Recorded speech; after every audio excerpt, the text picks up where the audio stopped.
Kesme. Az daha çek.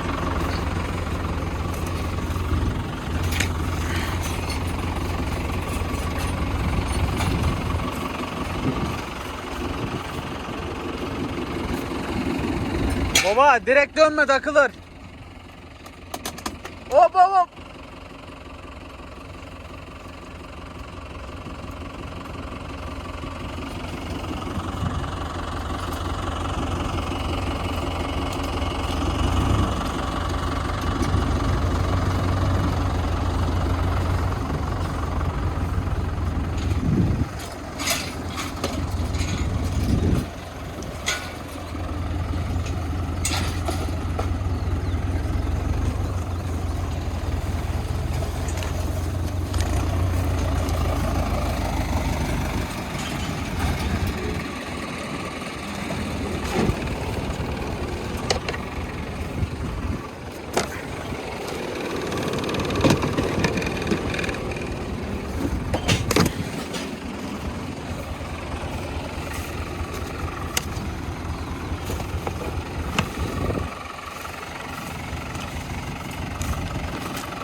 Bu bizim eski direksiyonlu araç yapma makinelerinden bozuk.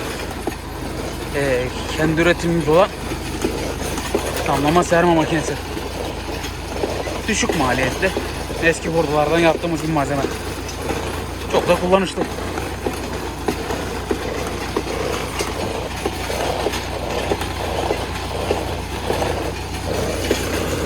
Burada giderken de zor olmuyor. Arkasında oturma yerimiz de var.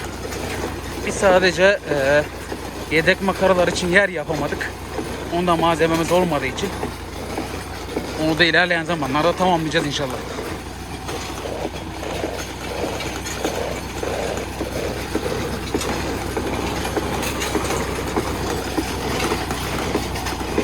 Burası 65 teker.